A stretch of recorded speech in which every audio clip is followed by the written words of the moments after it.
If I got to go to college, oh my goodness. I like discovering new things. You get to see what works for you and what doesn't. That helps you evolve as a person. You get to make like a supernova of skill or talent or whatever it is. I've always wanted to go to college. I just feel like that's my destiny. My name is Queen, and I am your dividend.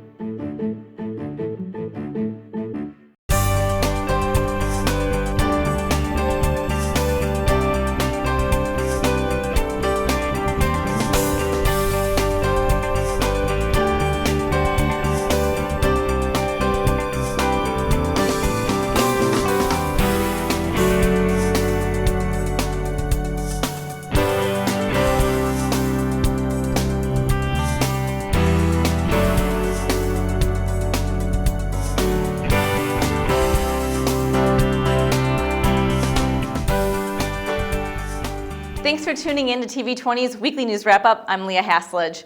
The Cleveland Orchestra held its 36th annual celebration concert in tribute to Martin Luther King Jr., and like every Cleveland Orchestra performance, it was spectacular. Assisted by the Martin Luther King Jr. Celebration Chorus, several popular selections were performed, including the uplifting song, Jesus is a Rock in a Weary Land. I would not be a sinner. I'll tell you the reason why. I'll pray my Lord, my God, my name, and I'll bring me thank God.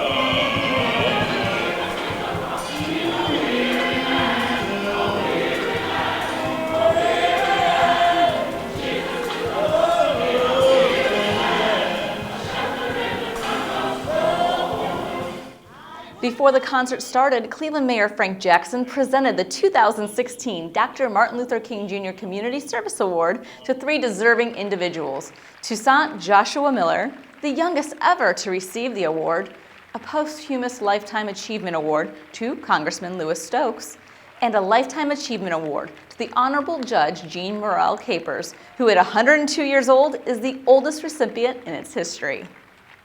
Throughout her life, Judge Capers has been an enabler of social equality and justice, and long before there were marches during the Civil Rights Movement. So please help me congratulate Judge Jean Morrell.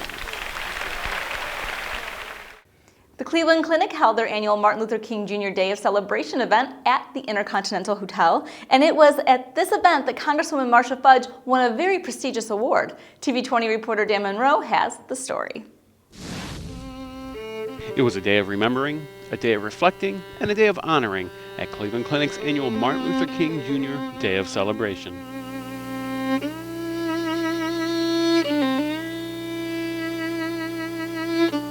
Congresswoman Marcia Fudge was honored to receive the Cleveland Clinic's Lifetime of Service Award, and in her speech reflected on why she chose public service. I did not choose public service. Public service chose me. It is what I do. It is what I love to do. It is what I am good at. And so I hope in your life you find something that brings you the joy that this brings me. I caught up with Congresswoman Fudge, and she spoke of her admiration for Dr. King. I really do try to live it. I try to make sure that I form partnerships. I try to make sure that I let people know that I care. I try to lead and be a voice for people who have no voice. And so I think that in a lot of ways I make an effort every day to do the things that he did. The keynote speaker for the event was the Reverend Dr. Otis Moss Jr., pastor emeritus of the Olivet Baptist Church. Dr. King cut down at 39 on the balcony of the Lorraine Motel, gave to the world a committed life, and that life is immortal. At the Intercontinental Hotel, for TV20, I'm Dan Monroe. Sustainable Cleveland kicked off the year of transportation with a fair held at the Rotunda of Cleveland City Hall. Jania McGowan, Chief of Cleveland's Office of Sustainability, talks about this year's theme. Well, this is the kickoff for the Year of Sustainable Transportation, and every year, as part of Mayor Jackson's Sustainable Cleveland 2019 initiative, we have a theme year for sustainability. And 2016, that's focused on sustainable transportation, biking, busing, walking, carpooling, reducing single car driver trips, and even things like alternative fuels and electric vehicles. Chief McGowan says there is a lot being planned this year to support the theme of transportation. We think we're going to get a lot accomplished in 2016. We are expecting to launch a bike share program in collaboration with Cuyahoga County and Bike Cleveland in the spring. We have a I Move Cleveland selfie contest this year, hashtag IMoveCLE, where we're asking Clevelanders to take selfies of themselves making sustainable transportation choices. We're going to put all those photos together and do some contests and prizes around that. In partnership with NOACA, we have a business challenge around commuting and employee behavior around sustainable transportation. And we're also working to implement 70 miles of new bike infrastructure by the year 2018, and we started doing that back in 2014. All types of vendors turned out for this year's fair, promoting ways to take clean and efficient transportation to the next level. It was a huge success. If you want more information on Cleveland's Office of Sustainability and the events they have planned for this year, visit their website at sustainablecleveland.org. It may be hard to believe, but NASA Glenn Research Center is celebrating 75 years this year. We went to the center where they kicked off the Diamond Anniversary in a very special way.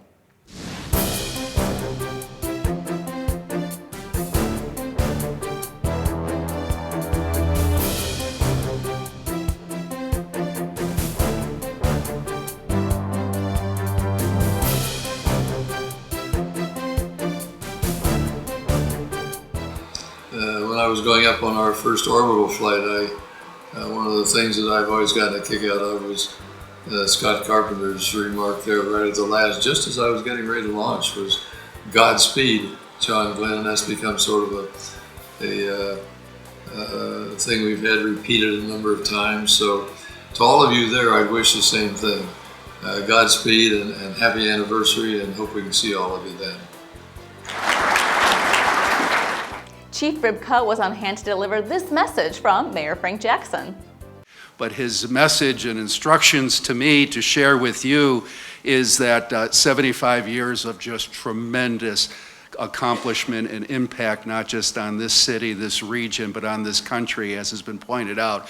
But his message was starting today and going forward over the next decades, and the importance of the work and the workforce here at NASA Glenn in not just the import of this place to Cleveland, but the importance to this country and the international impact of the work that's here. The City of Cleveland stands ready as your partner at Cleveland Hopkins Airport, a neighbor, but stands ready to assist and support the work of NASA Glenn, the workforce, and to leverage that research and that technology for even more important work here out of the Cleveland marketplace. So again, on behalf of Mayor Jackson, Mr. Free, I'm honored to present to you this proclamation commemorating 75 years and tremendous success going forward in the next years to come. Thank you very much. They even recreated the groundbreaking that first took place in January 1941. To learn more about upcoming Glenn 75 events, visit nasa.gov. A young girl named Destiny Rice started raising money to help Hank Atkins, a Cleveland police officer that was diagnosed with ALS, also known as Lou Gehrig's disease, by having a lemonade stand. Wanting to raise more money for Hank and other officers in need, she jumped in the deep end with a bigger fundraiser at Gunning Park Recreation Center.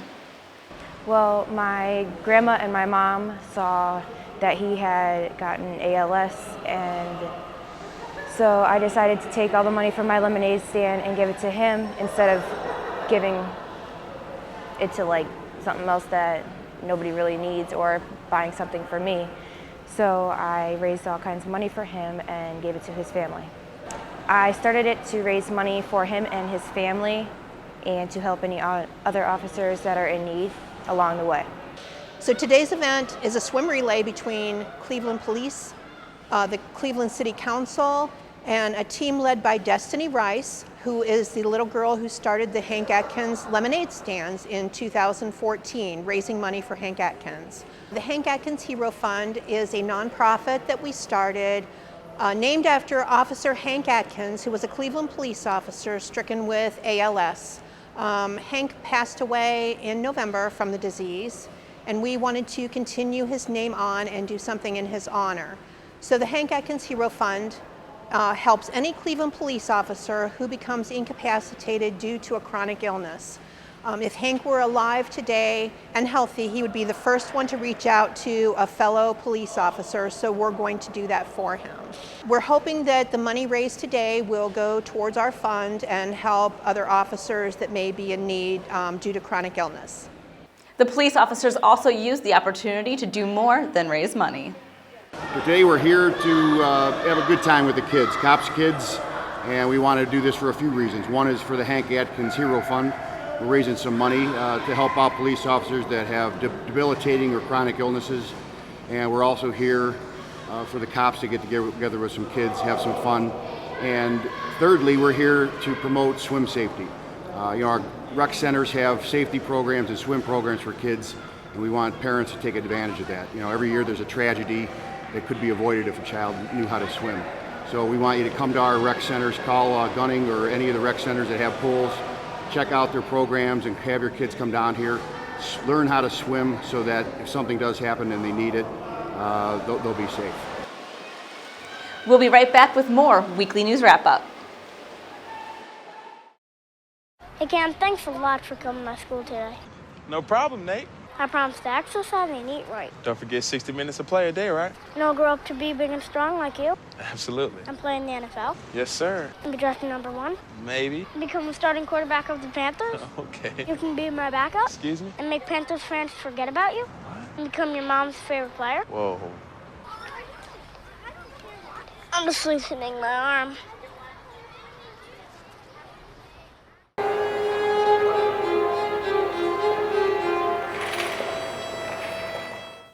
Welcome back to TV20's Weekly News Wrap-Up. February is Black History Month, and the City of Cleveland had a big kickoff celebration in the City Hall Rotunda. Jacqueline Muhammad, who is co-chair of the city's Black History Month Planning Committee, talks about this year's theme, the Faces of Sacrifice. Black History Month Planning Committee this year selected the theme, the Faces of Sacrifice. And as we were putting the platform together, we thought about all the historians of old, the Martin Luther King and Marcus Garvey and Harriet Tubman and W.E.B. Du Bois, and those historians or history makers are absolutely important to our community. But because we're the City of Cleveland, and we like to really charge our fellow citizens, with responsibilities to do something during this great month. Several people won special awards at this year's luncheon, including Dr. Antoine Moss and local motivational speaker and author Elenia Holloway Carpenter. It was such an honor today to be recognized from the City of Cleveland for the Faces of Sacrifice. It was amazing. There were some great other honorees here who are doing amazing things here in the City of Cleveland. I absolutely believe that it takes a village to help our young people, and that what was here today in the City Hall. It was the village, and I was so glad to be a part of it. It's such an honor. One of the quotes I go by is, leaders should be the light to knowledge and exposure, as opposed to the door to failure and closure. So all my life I've been really trying to be that leader, leading other people to the light and knowledge in hopes of making this world a better place. So it's just a wonderful honor to be recognized by the City of Cleveland for some of the sacrifices I've made in my life to help others live their dreams. The crowd was brought to their feet when a young man named Toussaint Miller, who you saw earlier, gave a very passionate speech reflecting on the sacrifices people made to make him the young man he is today. As I reflected upon the theme of this day, Cleveland, the Faces of Sacrifice, I was overwhelmed with an attitude of gratitude. I thought about how I have been raised to understand that I can stand on solid ground because of the many sacrifices that those known and unknown have made. In other words, Cleveland, there would be no me without you. Keep watching TV 20 to see the kickoff celebration in its entirety, and be sure to check out the Cleveland City Hall homepage for a list of all the special Black History Month events that will be taking place. The City of Cleveland kicked off its annual Wellness Works initiative for city employees in the City Hall Rotunda with a wellness fair consisting of vendors, freebies, and various health-related activities. Attendees had fun doing the hula hoop for prizes, getting massages, and then going on to visit the numerous vendors, including iMed Vision Care, the Pulp Juice and Smoothie Bar, and Medical Mutual, just to name a few. A yoga demonstration by the Studio Cleveland was held that gave everyone in attendance a chance to try the relaxing exercises firsthand. Cindy Chambly of the American Heart Association was on hand to talk about the association's Life Simple 7 campaign. It's our 7 steps to get optimal cardiovascular health, including, and you'll have to excuse me, I have to read this, more activity, lower your cholesterol, eating better, managing your blood pressure, losing weight, reducing blood sugar, and stop smoking. And so we've got our website, which is heart.org/mylifecheck. You can go out there, you can sign into the Simple 7 program, and what it'll do, it can act as a guide, and it'll walk you through the steps of how things you can do to make better cardiovascular health. The Wellness Works initiative is off and running for city employees for 2016, but the bigger message is for everyone else. Be healthy, stay healthy, and live healthy. University hospitals teamed up with the Ronald McDonald House to put a mobile dentist office on the streets to provide dental care to the children that need it most. Here's TV 20 reporter Dan Monroe taking us inside this impressive vehicle. Good dental hygiene is essential for children in order to maintain healthy teeth in their adult years. However, there are many in Cleveland without access to quality dental care. Fortunately, Ronald McDonald Charities, along with University Hospitals, Rainbow Babies and Children's Hospital, and Oral Health America, teamed up to put the Ronald McDonald Caremobile out on city streets. Rainbow Babies and Children started the Ronald McDonald Caremobile in partnership with Ronald McDonald Charities. And now we also have a partnership with Oral Health America. It started 5 years ago. We realized that many children weren't able to get to a dentist in a normal clinic setting. And so we felt it very important to be able to take the care out to the children, and that includes Head Starts and neighborhoods. Beth Truitt, President and CEO of Oral Health America, presented the staff of the Caremobile a check for $20,000 to assist with ongoing support of the program. We are delighted to provide $20,000 of support over 2 years to the Ronald McDonald Caremobile, and to receive that, Patty DePompe, Dr. Margaret Ferretti, Susie Stames, and Sophia. So I'm delighted to present this check and thank all of you for whatever you do. And Sophia, please get in that picture because this is for you and all of your friends. Thank you very much. The technology in the Mobile is awesome. Imagine getting a cavity fix without any drilling, any pain, or any anesthesia. Pediatric dentist Dr. Meg Ferretti explains how new technology is making this possible. So we have 3 fully functional operatories where we go to schools and we do screenings and cleanings, fluoride treatment, and then if we see any cavities on the kids, we go ahead and treat them. We actually have a Celea CO2 laser where we're able to do cavity restorations without any local anesthetic. Dr. Meg says that even if you can't get your kids to the dentist as often as you should, there are things you can do at home to keep your child's teeth good and healthy. Definitely brushing twice a day and flossing, even baby teeth. The rate of cavities in between teeth is pretty high in the areas that we go. And also diet is a huge thing. Cut out sugary beverages. Even juice can be very damaging to baby teeth because the enamel is very thin. And as soon as the caries get into the dentin, it can become a pretty large cavity pretty fast. At the First Merit Convention Center for TV 20, I'm Dan Monroe.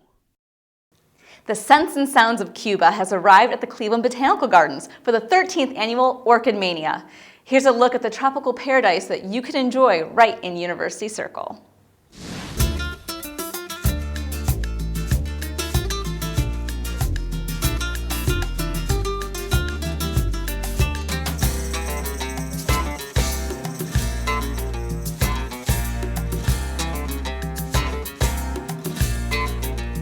There's a lot to see. We have different themes every year, and this year we chose Cuba.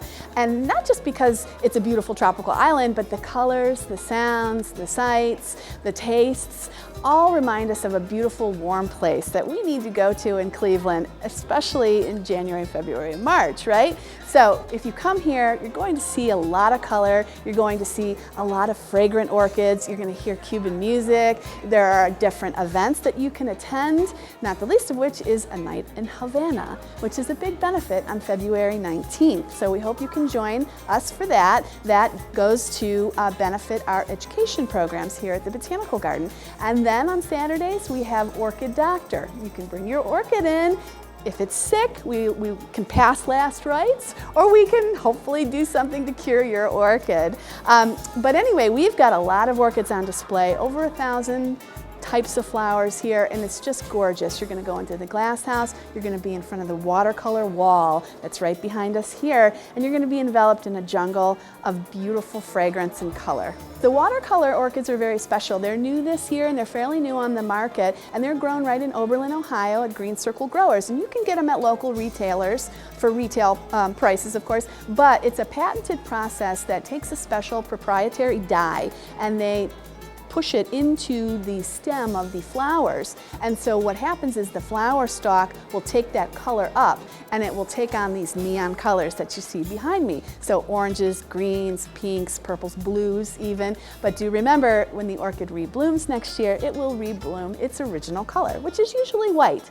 So, but it's a neat orchid, it's a lot of fun, it's a real neon color that you don't see in typical orchids.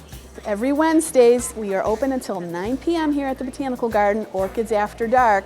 Come with your sweetheart, come with your significant other, enjoy a cocktail, orchid-themed cocktail, and walk amongst the flowers in the glass house. It's really beautiful.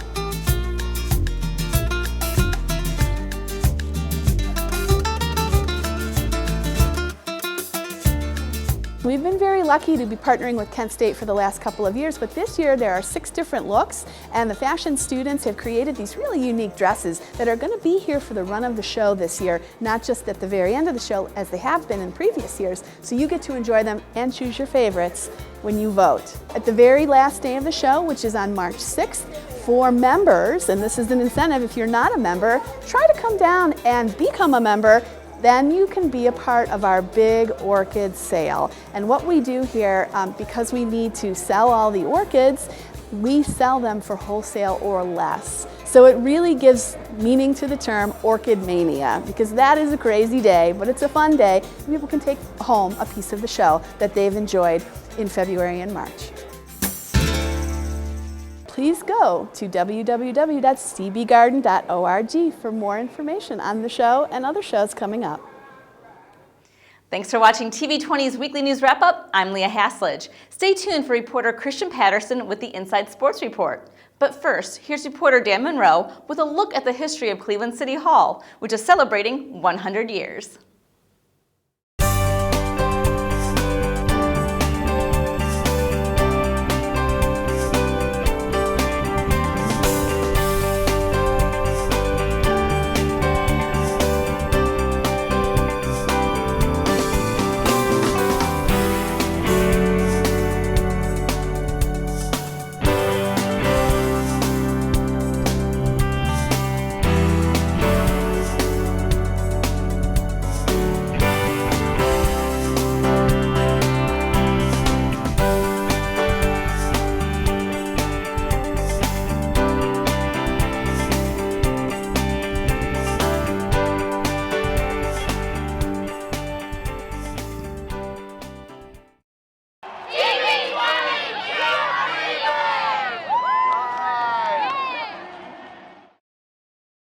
2016 will be a year of celebration for the city of Cleveland.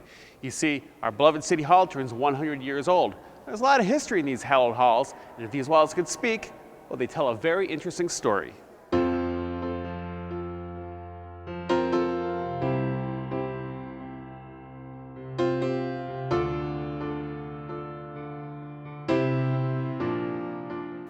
Before finding its home on Lakeside Avenue, city business was conducted in buildings throughout Cleveland. In April of 1802, Cleveland, then known as Cleveland Township, held its first government meeting in a log cabin to elect township officials. In 1875, Cleveland City Hall moved to the Case Block, a commercial building that stood where the public library now stands. City Hall shared the building with a hotel and various stores for about 30 years until plans were presented to Mayor Tom Johnson for a new City Hall complex. The location, design, and architecture of Cleveland City Hall was conceptualized as a part of the Group Plan of 1903. The Group Plan laid the foundation for the development of Cleveland's Mall, along with the Federal Building, Cuyahoga County Courthouse, Public Hall, the Cleveland Board of Education Building, the Cleveland Public Library, and City Hall over a span of about 30 years. Shortly after purchasing the Case Block building, where City Hall had resided for the past 30 years, the Group Plan was presented to Mayor Tom Johnson. Plans for the new City Hall were finalized in 1907, and construction began in 1912. With a price tag of $3 million, the building was completed in less than 5 years. City Hall was dedicated on the 4th of July, 1916. Crowds by the thousands visited City Hall that day. Tours were given by the Boy Scouts, concerts were performed in the lobby, and current Mayor Harry L. Davis was on hand to meet the curious visitors. Those who stayed through the evening were treated with the largest fireworks display ever seen in Cleveland at that time. It was a great day for the city of Cleveland. Architecturally speaking, the new City Hall was beautiful, a great gem for the city of Cleveland. Not only does this building provide a home for the mayor and the city council, it also has offices for city planning, the treasurer, public health, and public safety. The new City Hall was truly a building for the people. Rallies, voter registrations, and even protests were commonplace inside and around the building. The rotunda made a great place to deliver speeches, as a person's voice would echo and could be heard anywhere in the room. A building like this, however, requires upkeep. As time passes, it became obvious that City Hall needed a bit of a facelift. There have been several renovations to the City Hall during its 100-year history. In 1951 and 1977, council chamber offices got upgraded, and in 1994, the exterior of the building underwent major restorations. On March 9, 1982, a fire broke out on the 4th floor of City Hall. The fire was quickly contained and no one was injured, though the blaze did about $100,000 worth of damages. The culprit of the fire? A faulty extension cord connected to a coffee maker. Today, Cleveland City Hall stands strong at its address at 601 Lakeside Avenue. It remains a beacon for its residents and a symbol of how great the city of Cleveland is. A symbol that has stood the test of time for 100 years. If you've never visited Cleveland City Hall, I urge you to stop by to see this architectural and historical marvel. Happy birthday, City Hall. At 100 years old, you're still looking good.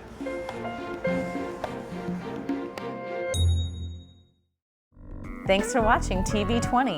We are Cleveland.